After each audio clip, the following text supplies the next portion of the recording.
our fantasy world building panel from vision to comics. So everyone on this panel is a comic creator, and we're going to talk a little bit about our process or some aspect of our process as we go about creating our fantasy comics. And we have a presentation we're going to take you through so you can actually see some actual examples, and then we will do discussion and Q&A at the end. All right, so I just got an update that our two remaining panelists are coming in momentarily. I will go ahead and get the slideshow going. All right.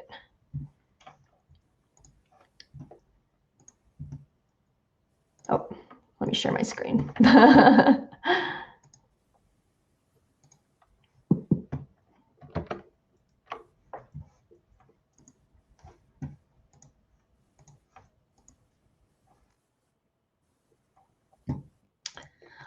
All right, so as I mentioned, Vision to Comic, we are here to talk about fantasy world building. So today we have a lineup of 5 panelists total, myself included, and I will go ahead and let them introduce themselves. Starting with you, Rad. Hello, everyone. Hi, I'm Rad, also known as Royal. I'm a Midwest-based illustrator and comic artist. I enjoy exploring and implementing various cultural motifs as well as queer motifs across my work. I've contributed to several published zines, comic covers, anthologies, things of that nature. Yeah, that's me.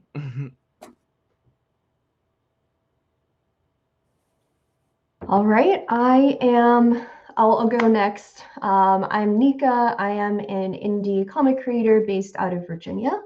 I have been making comics for about 8 years now, and I like to explore different things, and part of that has also been exploring kind of the meshing of different genres, from fantasy to queer romance to action and adventure. My pronouns are she, her, and you can find me at nikacomics.com. All right, Alakotila, on to you. I'm Gray, more often known as Alakotila online. I'm also a Midwestern-based artist, and I make webcomics. My currents are Spidersilk and Sunlit Silence. I will mostly be talking about my space fantasy romance Swoop today. I really love drawing armor, elves, and long pretty hair. All right, awesome. And then I see we have Cait just joined. If you could promote them to speaker.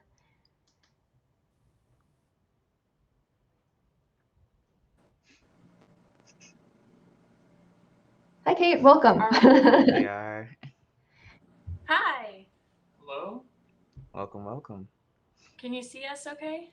Yes. Yes, I can see you both. All right.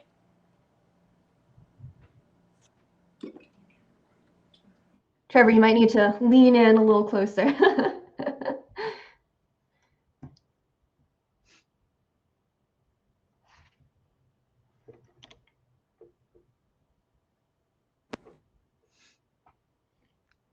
I'm sorry, we're having a little bit of technical difficulties.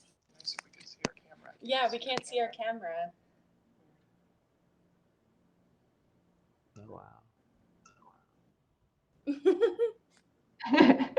Well, we can see you. You both look great. Also, Great. while we're That's all that waiting matters. for Cait and Trevor to figure that out, just a note, so if you haven't figured it out yet, with the screen share going on, if you are having trouble seeing the images and it's really small, you can make it full screen, and then you'll be able to see everything maybe a little bit more clear.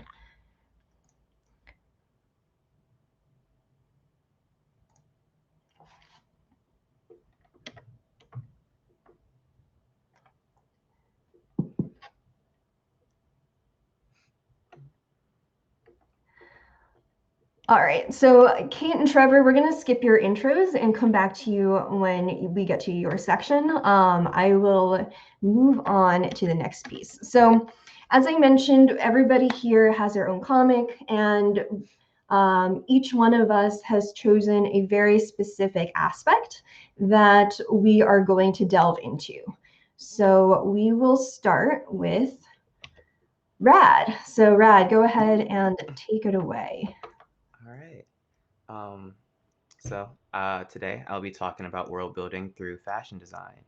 And specifically, I'll be focusing on my first self-published comic, Die HIBI Die. Next slide. So to break it down, the story, within the savage and serene jungle of Apexo, a red-haired youngling named Hibisco, short for Hibi as well, begins her budding life, adopted and reared by the kin of Cornulo. Unbeknownst to Hibisco and the village denizens of Otatiba, a primordial force, willed by nature herself, begins to bear her fangs upon their sacred land. Next slide, please. So here, I'm kind of skipping towards I'm not trying to spoil too much of the story in case you wanted to check it out. But here are 3 specific images where I wanted to focus on the characters involved in the story and their different patterns and designs and basically just their garments and clothing of the villagers. And here you can see them just enjoying themselves, being amongst each other, and kind of have this unity together. And this is my first time just trying to do a full black and white comic inspired by manga with screen tones and heavy blacks and whatnot. Next slide, please.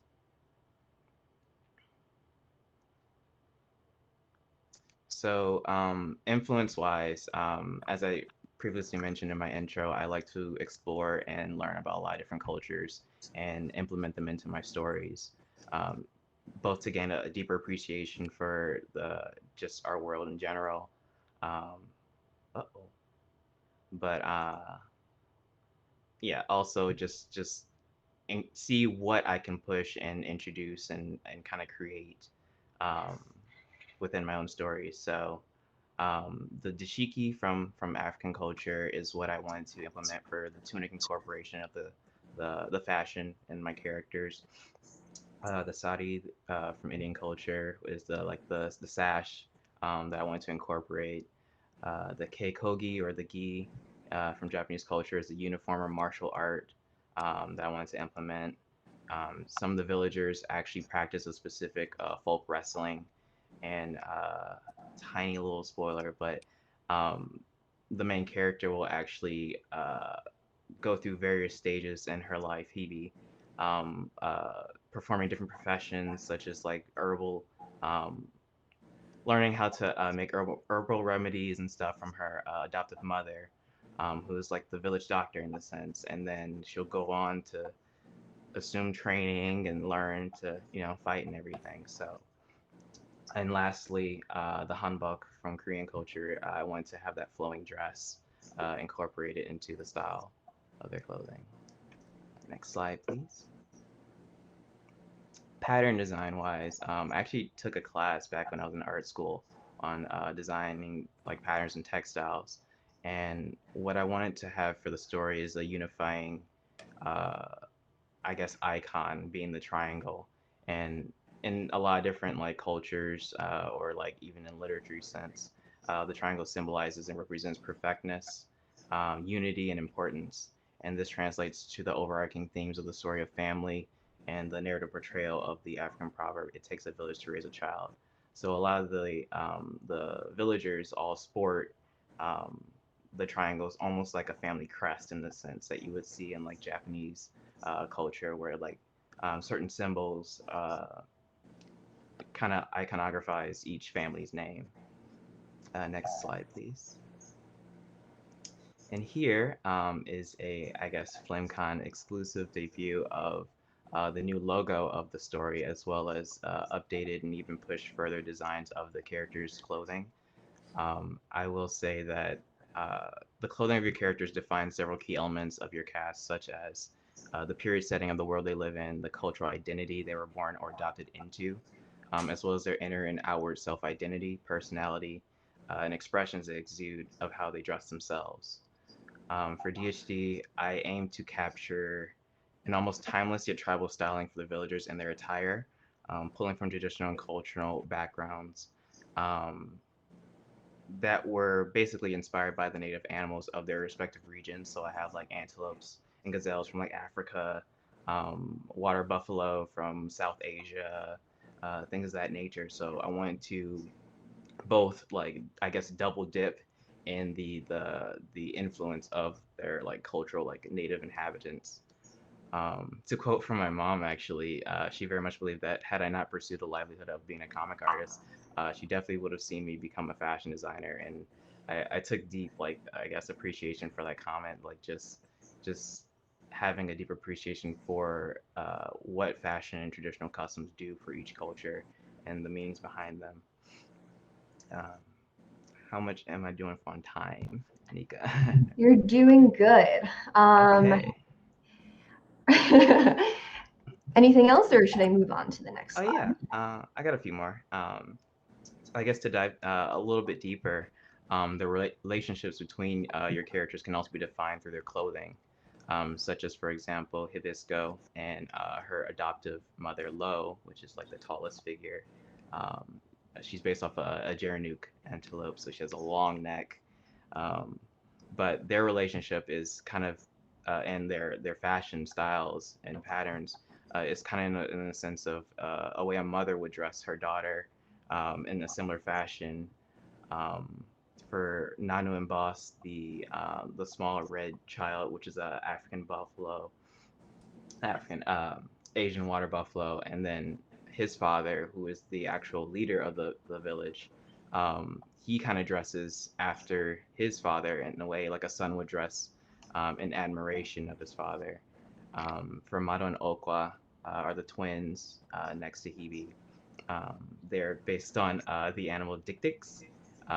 They're like the smallest breed of like antelopes. They're very, very cute. If you ever get a chance to check them out. But the twins, they kind of dress both similar and different to stand out from one another. So they're always going to have like this competing fashion sense. Um, and then for Zell and Lo, which is the red-fronted gazelle next to the twins, and Lo being Hibisco's adopted mother, they have this apprentice and mentorship relationship. So the Lo is the herbal doctor, and Zell is actually training to become the next herbal doctor of the village. All right, perfect. Well, thank you so much, Rad, and we'll definitely come back to talk more about your work on Dai Of Hibi course. Dai. Yeah. All right, Alakotila, on to you.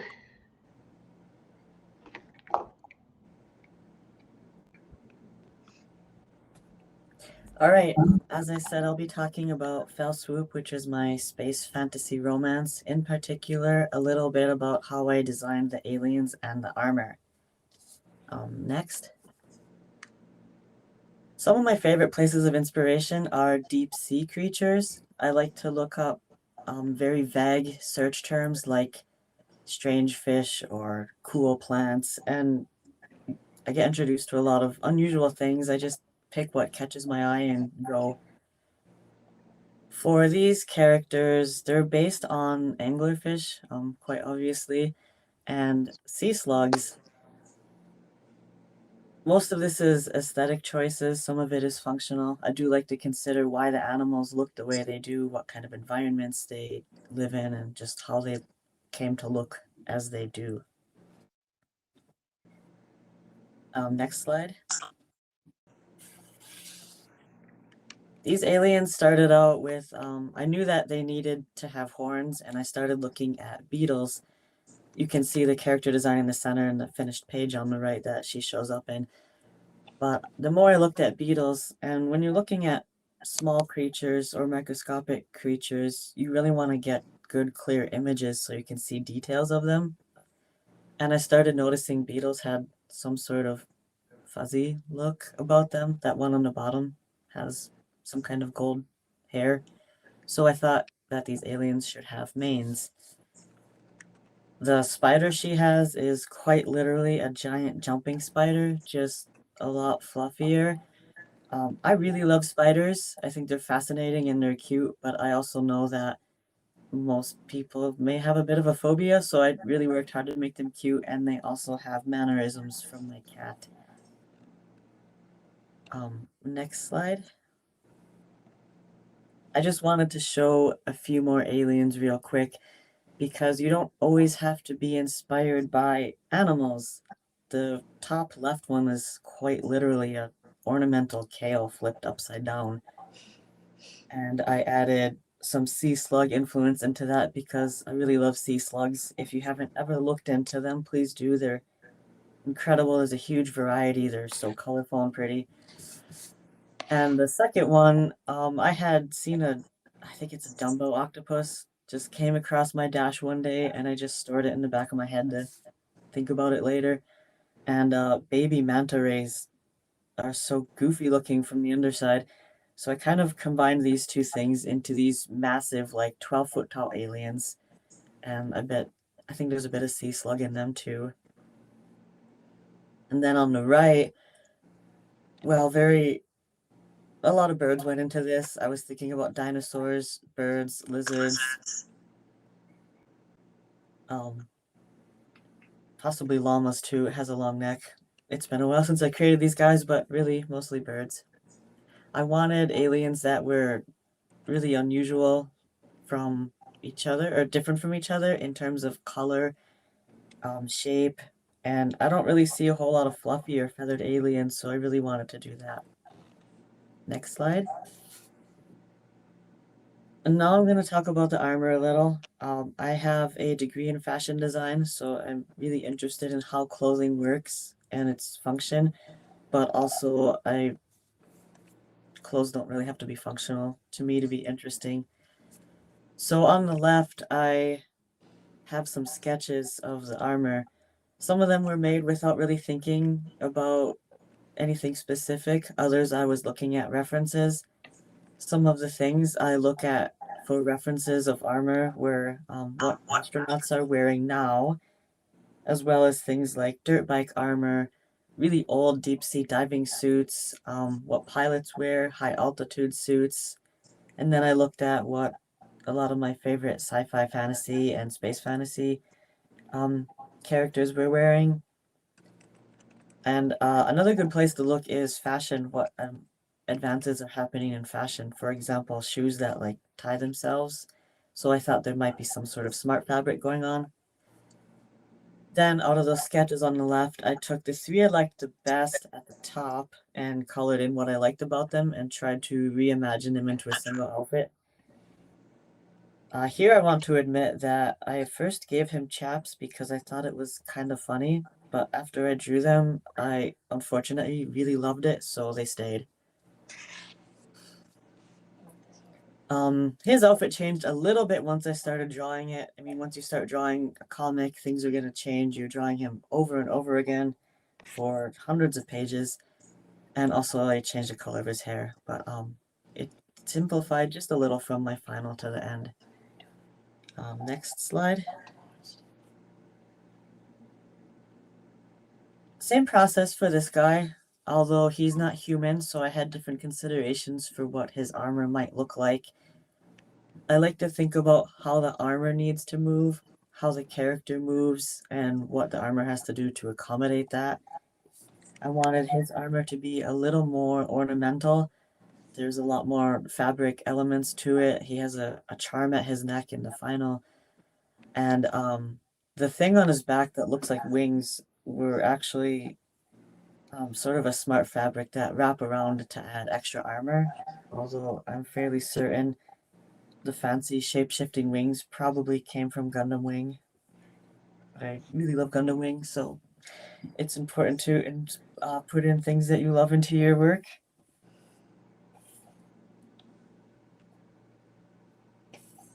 Let's see. I said earlier that I like to learn about the creatures and how they look and why they look that way, but sometimes it really does just come down to aesthetics. And things need to change as you draw. As you can see, this character changed quite a bit from design to the final. And I think that just needs to happen. Sometimes you just need to stop world building and jump in and let the story sort of unfold as you create. How am I doing, Nika? Doing good. Maybe another maybe another couple of sentences and then we'll move on to the next. Oh, I think we'll just call it good. All right. Well, thank you for that. Yeah. All right, Cait, are you good? We are not quite sure. Can you hear us? Yes, you sound great. Okay, And also, while fantastic. you're at it, why don't you give an intro before you turn? Absolutely. My name is Cait May. I'm an author illustrator. Our first book is coming out on October 26th. It's called Another Kind. Super exciting. Yeah. You want to do your intro? I'll do my intro on the next one. Okay, great. Yeah, I'm not sure how to enable camera because we are on mobile. Unfortunately, we were out of town for this event, and we thought we could run on an iPad. Our bad. No worries, you sound great. Okay, as long as we sound good. All right, well, I'm going to be talking about environmental storytelling. So, storytelling in the backgrounds and characters of your world. Oh, the menu just popped up. Camera! There we go. Can you guys see me? You're looking good. Fantastic. All right, so if you could go to the next slide for me, please. So this is a panel from our upcoming book. Y'all are getting some sneak peeks. I wanted to talk about the difference between environmental storytelling with text and without. As you can see on the left, that's the image of the panel, and then on the right, that is with our panel text. It's really important that everything you are trying to communicate in your world building is visible without needing to be explained. One of the like rules is show don't tell, which can be broken and back and forth, you know, depending on the style of your comic. But I think what's most important is to make sure you're communicating properly without a wall of text. And I wanted to show, like, in this world, there's, you know, they're clones, they're shapeshifters, they're definitely aliens. They're coming from a place that is not Earth. So you can see that, like, their solar system has these multiple moons and this asteroid ring. And the implication of kind of like a harsher world because there's not nearly as much blue, there's not as much water or green. But it is highly technologically advanced because if you look closely at the planet, you can see the webworks of civilization, of lights from cities, like if you would see Earth from space at night. So I wanted to build all of that while Newt, our character on the bottom left, is talking about the planet and talking about his experience with the world. But we never actually get to see this one. And technically, he's never seen it either because he was cloned and then born on a ship on his way to Earth. But it's kind of this otherworldly concept of you know, what he thinks his home planet Freenus is like. You can go to the next slide. So this is a montage scene from our book. This is the kids are going on a countrywide tour looking for the sanctuary, which is a place where cryptids can be like live and be safe among communities of people just like them.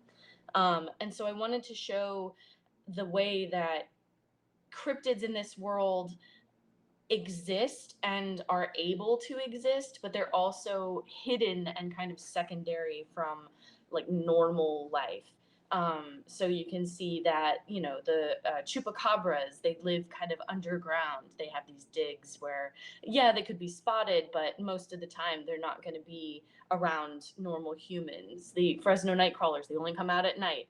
The commodization of the strange. So the Visit Area 51 and the House of Cryptids. It's weird for these kids who actually are that being, but they're experiencing it in a new and unique way. And when they go in, they're like, oh, this isn't us at all, but this is the perspective that normal people have of us. So, and I wanted to show the way that you can transition from like day to night scenes. So you can obviously tell that this montage happens over the course of many days, maybe even weeks, because you go from the bright daylight of sun to nighttime to twilight to midday, and it all like blends together into this journey that you can tell in just one spread.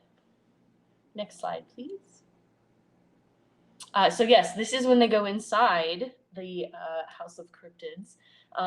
And this normal person is commenting on Maggie's little costume there. That he's like, that's a great costume, sweetie. It'd fit right in with the exhibits. And the other two are like, yep, Halloween every day for her.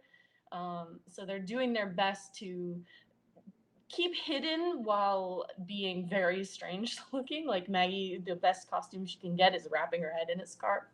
And that kind of feeling you can get from the interactions between the characters of they're not supposed to be here. You can read that without needing any bubbles at all.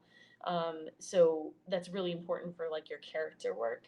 And then for transitions, you can tell that they were outside. It was like a sunny, bright day, and it transitions into this indoor, badly lit, kind of dramatic space. Because I transitioned from like the bright, warm colors into the cool colors and bringing everything down a little bit. And the lighting is coming from the exhibits themselves.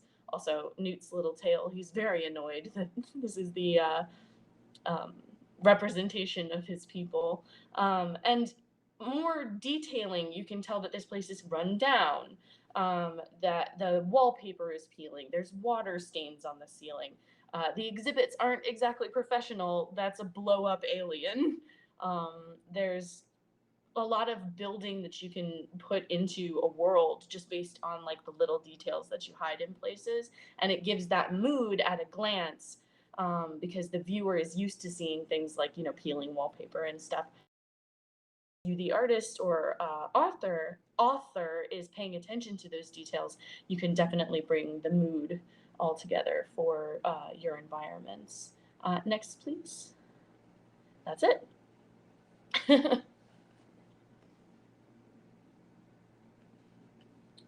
It's Trevor's turn. It's my turn. Hello, everyone. So I'm the other Another Kind team.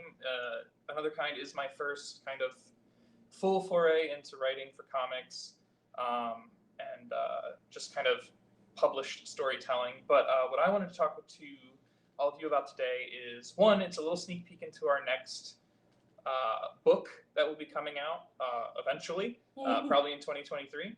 And really what I'm kind of relating to is environmental storytelling, kind of touching on that, but specifically some of the cultural aspects, and also collaborating, since Cait and I are a duo team working on this, I'm focusing more on the writing while we're collaborating on that, and then also she is doing all of the illustrations. Next slide, please.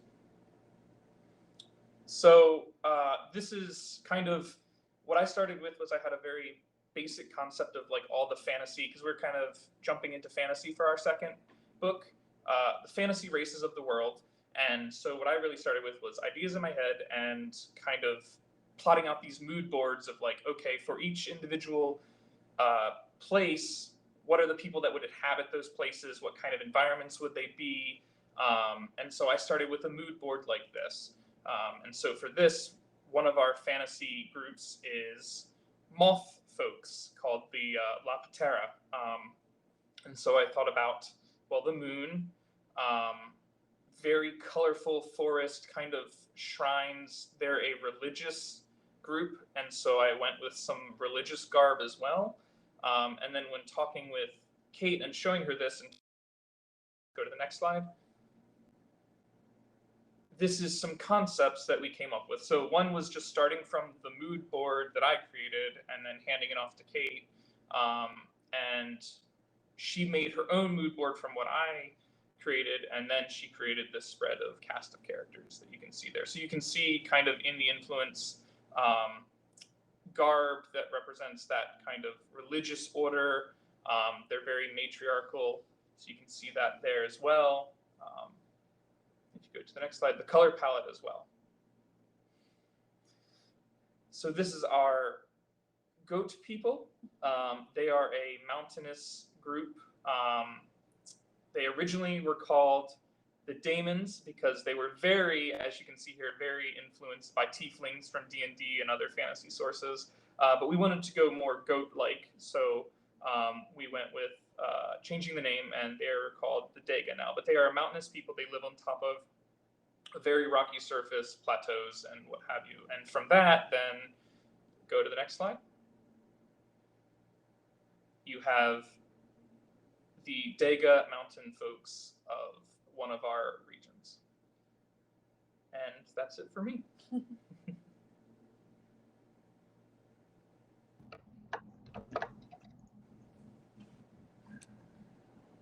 All right.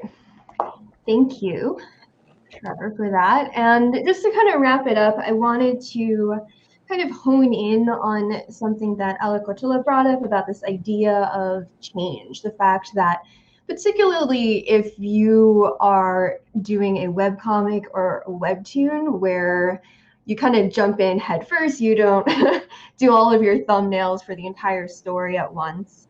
And you're going to end up changing certain aspects of your story, whether it's from initial concept to as you draw it, or to as you are actually getting into the thick of it and doing the art, doing the story, updating in real time. And it's okay to change. That's like a totally natural thing to do. And it is important to make sure that you keep yourself interested in your story and you open the door to exploring. So as an example, I'm going to talk about my latest webtoon that I just wrapped up called Signals, which follows a telepathic detective who is searching for a missing woman in New York City. And what really brings the fantasy element, and for me, what was one of the most challenging aspects, was figuring out how do I show her telepathic interactions with other people. You know, the main character, Mel Song, is able to read minds in a very specific way, where it's kind of more as an empath. She can pick up moods, she can pick up maybe certain memories or facts. And I needed to balance that with something interesting. And so it changed. The way that I represented it changed from the first page to the last. And when I look back on why it changed, there were really kind of three main buckets you could break it into. So the first one is kind of the most obvious one, which is story development. I set up Mel, I set up how it works, and then I show how it changes because of plot reasons. The second thing is maybe you learn something new as you go, whether it's you have an epiphany about, maybe something you missed in the initial script about the way the characters are going to interact. Maybe you realize that, based on what's happening in the story, the way that they engage with the world around them should change. And the last one is just fun, don't need a reason. You just wanted to try something out and you retrofit it later. So at the beginning, when we first meet Mel and she introduces us to kind of how she reads minds, I kind of had a very set palette in mind and like very firm ideas about how it would work. You kind of have these flowy artifacts. It was going to kind of resemble water and ripples. That's kind of how she describes reading people's minds, where she's like able to look into a mind like the surface of a pond, and there's like some distortion, but you can maybe pick out little things here and there. But there really is the separation between her as kind of the telepath and then the memories that she's able to glean. They just really kind of bubble up like ripples from a pond. And then plot happens. So from a story perspective, she eventually comes to realize that she's not the only telepath in town. And in fact, there is this boy who is far more powerful than she is. And the way that he interacts in his telepathy is different. It's much more immersive. And so rather than this idea of standing outside, it's now we're bringing you into kind of this mental realm that he inhabits. And kind of here you can see the transitions. There's a little bit more green, which again, I kind of planned in the beginning. But here things started to change. And I knew when I started the story that there's something dark about his mental world. He has kind of these inner demons. And for the first half of the book, it just kind of appears as this black goop. But then I realized, after a while, black goop, how do you make it interesting? How do you make it feel real? And so then eventually I kind of halfway through, I made the decision, these are going to be actual demons inside that can manifest and can threaten and can talk. And then talking about for fun, along with kind of like the epiphanies you get as you go through the story, I realized my initial climax that I had written into this world was very external. I knew that I was going to have like this actiony showdown with like guns against swords and people running around. But given that Mel is really a telepath and that's like where the focus of her story is, I made the decision to pull that out. And as the climax was coming around, rewrite it so that it focused a lot more on this internal world, connecting back to these demons I had kind of impulsively thrown in and made them like an actual part of the closure that she gets, helping out this telepath. And yeah, that brought its own challenges and things to discover halfway through as to how that was going to look, how they were going to interact. So that is it for the show and tell, I guess, the slideshow presentation. We're going to move into the discussion part of the panel. So if you have any questions for any of our panelists, be sure to show that in the chat. And we will kick off with some icebreaker questions. And again, a reminder with the Q&A, throw a question in. If you see a question in there that you also have, be sure to upload it. All right, so panelists, if you could turn on your cameras and microphones again, you will rejoin our display, and I will go ahead and throw out our first question. All right, so first question is, what is good fantasy world building to you? What makes it work and why is it important? So I am going to call on you, Rad, first. All right. I guess for me, good world building kind of involves showcasing just how lived in your world is, or how the main character kind of learns about the world they're living in, or I guess a far off world that they never knew about. But some of the questions that I ask myself, or while I'm reading, is like, who are your leading or opposing forces, and like their past relationship and or prior conflicts with one another, like that. I guess learning about that part of the story kind of just opens your initial perceptions of what you were getting into. Next question is like, what are the various languages? Does the world speak? Like, is it just one unified language? Is it multiple cultures involved? What are their relationships with each other? Are they allies or hostiles? Things of like traditional customs and practices they follow or don't follow in an act of rebellion. Like that expands your world even further. When was the world or universe established, or when did it all fall into chaos? Things of that nature. Where in time does your story take place, or how does the world itself change over time through the actions of the protagonist or the antagonist? Like who takes the reins, or passes the baton, I should say, as your world grows and builds up. And lastly, like how aware or unaware are your characters of the mythos or history of their world, or better yet, like do they not even care about the world or the lore, and are just there along for the thrill of the adventure? Case in point, our boy Luffy right here from One Piece, who he just wants to travel. He just wants to have a group of friends to go around the world. He doesn't care about all the mess, but chaos finds his way. But yeah, that's pretty much my I guess answer to that. Awesome. That's a very thorough answer. How about you, Alakotila? What for you drives good world building? For it kind of depends on the length of the story, but I really do like to see some sort of foundation set up right away, a framework within the how the world works.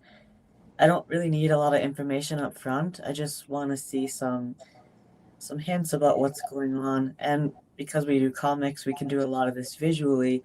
How our characters react to the world around them tells us a lot about how normal things are. Like if a giant creature floats overhead and your character barely reacts, we can assume that this is probably a normal thing. So stuff like that. I really like series that throw a bunch of strange things at us and don't explain it. Like we don't really know why that thing is there. We just accept that it is part of that world. On the other hand, a lot of series do follow up on those kinds of things. Like if you've got a strange magic region or something, I'm okay with not knowing why it's there. Maybe it's just part of the world. But on the other hand, if that's part of the plot, then they might need to solve it and actually get rid of it. So I think both of these are can be done really well. Once we understand the world a little, when it changes, the character reactions kind of tell us a lot about what that changes, and I just think it helps that hit harder and we can get grounded more in the story. How about you, Cait and Trevor? What for you is the key to get? I think everything's been pretty much hashed out by the other speakers. It's world building is like a set of rules of how your world works, and those are the rules that you are allowed to break by introducing conflict into your story, and then how that will dictate how your characters react. And yeah, everyone else said it so beautifully. All right. Well, we'll let you kick off with our first audience question, which is, what is the most rewarding part of crafting a fantasy world? Do you have a favorite step in the process? For us, Mhm. favorite step in the process. I think I'm biased because mine's concepting. I mean, I think for me, like, I like to go through the whole step, like, because I just like to, even if things don't make it into the final draft or what have you, I really like just crafting the kind of building the foundations of world building, thinking about it, and like constructing these characters, the world they live in. So I really like the actual, I guess, like grunt work, if you will, of like sitting down and like, okay, what do I want in this world? How do I want to construct it? Even down to the stuff of like, I have a vague idea of if it's a completely out there fantasy world, how the structure of the land looks, or what does the continent or continents or planets look like, and sometimes I'll go in and like I use like map programs to try to like plot things out of like, okay, this is what's in my head, let me put it down on paper and try to create. So I really like just kind of digging in and thinking about like what will these beings or characters be doing, what do they do on their day-to-day, what's kind of then going to set them off on this adventure, and then it kind of dovetails into, oh, what do I want my plot to look like? So Nice. How about you, Rad? Can you reiterate the question real quick? Yeah, what's your favorite part? Or what do you enjoy the most about world building? Oof. Like a favorite step in the process, or a I moment would where you say know you made it? I think payoff, like in the sense of working towards a specific build up of like a character's moment, or like their what defines them, or what I guess pushes them over the edge in a sense, and seeing where that takes their journey, and how the other characters kind of like react to that I guess revelation in the sense like um, I would say not to spoil too much on like volume 0 of HIBI, but there's a specific character that um, it's Bach.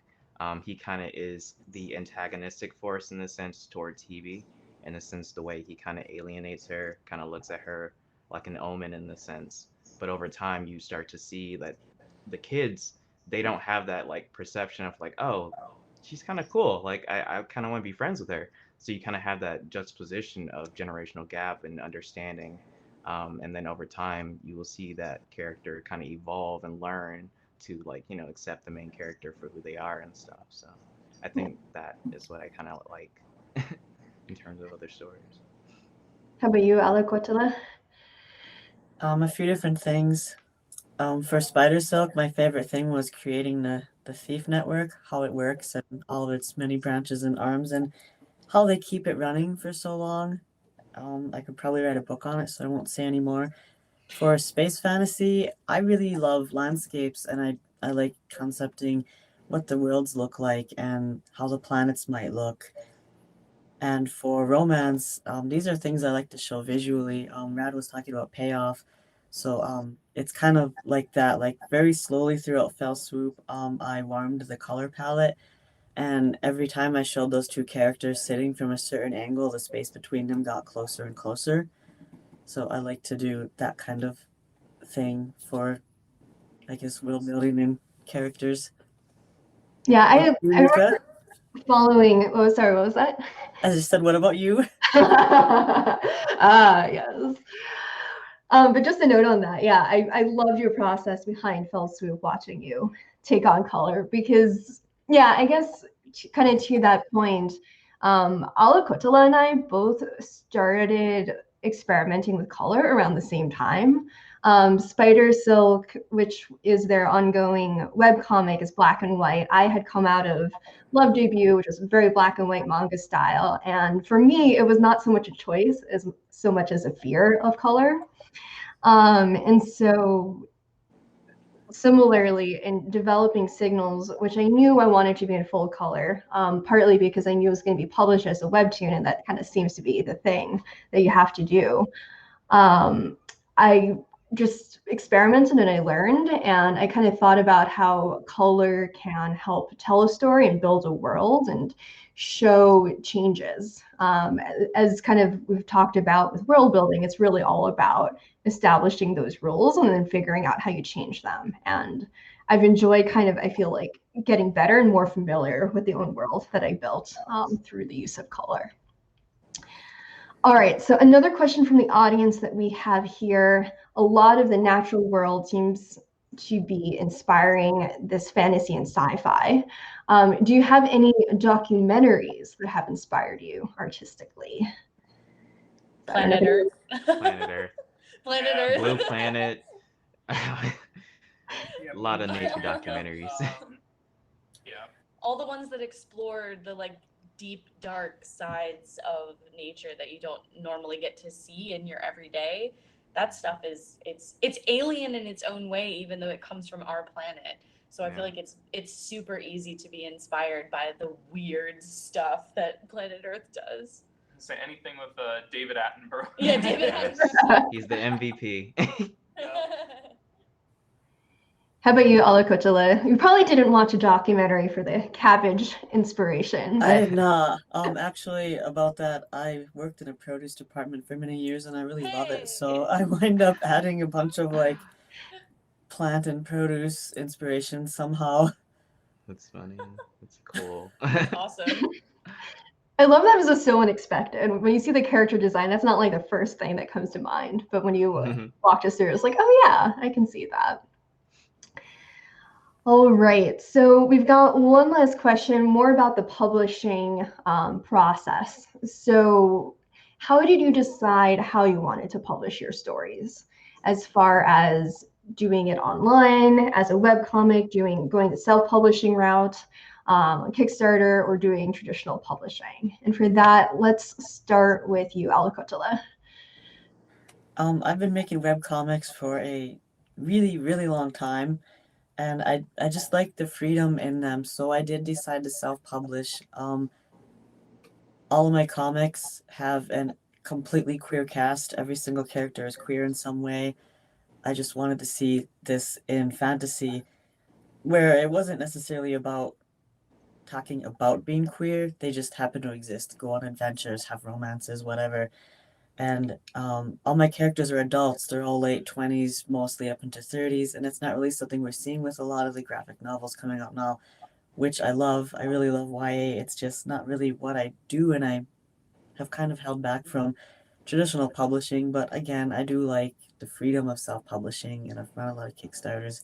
It's something I'm comfortable with, and I really do enjoy the process. Yeah. How about you, Rad?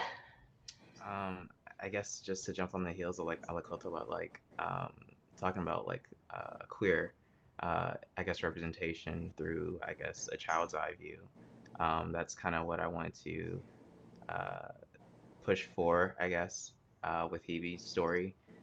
Just seeing like her relationships go in both platonic and eventually intimate ways as she grows up and matures, and doing that through self-publishing is kind of like it gave me just free reins basically to do what I want to do by my own means, by my own like words in a sense, no restrictions. But at the same time, that comes with a lot of different cons, but also a lot of pros. And it's just like the hardships of pushing through and seeing it through. So Can you give us one con really quickly? one con, I guess, financial backing. uh, I know Kickstarter is what actually funded my first self-published comic, so I have that to thank for, as well as, of course, the audience and followers who followed me since the beginning when I first conceived the story back in 2018. So um, it's thanks to them, thanks to a lot of people that helped me along the way. How about you, Cait and Trevor? Especially given that Irregular or Another Kind started as a webcomic, was it hard to make that transition? Was it a thing that you've been planning? It was so originally we wanted to go with the webcomic route into self-publishing. We were releasing the chapters as issues, and eventually we wanted to do a bus of like the whole series.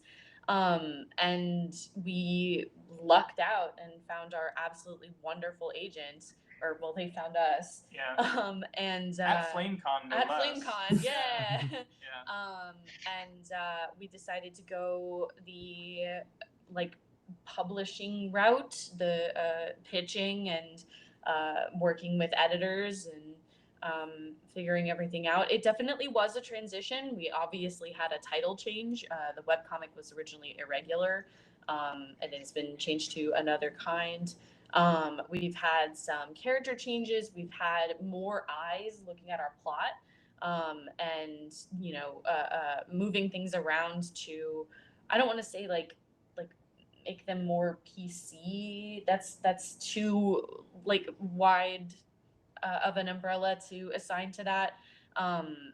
But definitely like make it more sensitive and appropriate for the audience that we're working to, because Another Kind is a middle grade novel. So we're not allowed to have like mouth kisses, which is very sad, but it is what it is. And it's never a bad thing to get more eyes on your story, more perspectives, and more editing as you go. I think it was like a tough transition because we had so much of it in the webcomic first. But then once we kind of got the swing of things, it's been a joy to work on. Yeah. Mm. Yeah, It's, and it's different. definitely, I'm sure. So yeah, my 2 cents is I always knew Signals, my latest comic, was going to start as a webtoon, because kind of what got the ball rolling was that one of the webtoon publishers, Tapas, reached out to me and invited me to pitch, and I was like, sure, I'll try it. Like, why not? That said, transparently, I'm open to self-publish or traditional publishing. I think it just can expose you to just an entirely different audience than what you get through kind of like online and the self-publishing route. But as Alakotila mentioned, there are barriers when you choose to decide what the age is going to be of the characters. Like, my characters are all full adults, as well as like what kind of plot things you throw in. And I just got impatient and decided to roll with the story I had in mind rather than going the query route first. All right, so I know we are just about at the 5-minute mark. Rapid fire really quickly. Actually, we're past the 5-minute mark. Yeah, we are very past. I've been messaging, but can we share socials just so we can wrap things up? Yes, I was just about to suggest that. So why don't we start with Alakotila? You can find me on Twitter at Alakotila. Rad? You can find me at Radamudio on Instagram and Twitter. Cait and Trevor?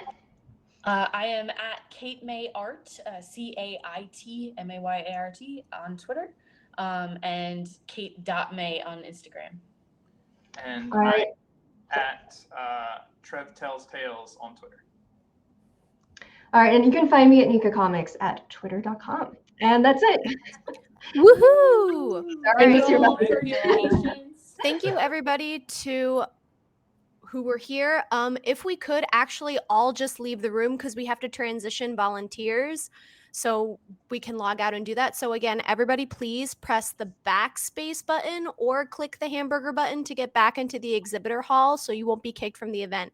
Thank you, everybody, and have a great rest of your FlameCon. Thank you.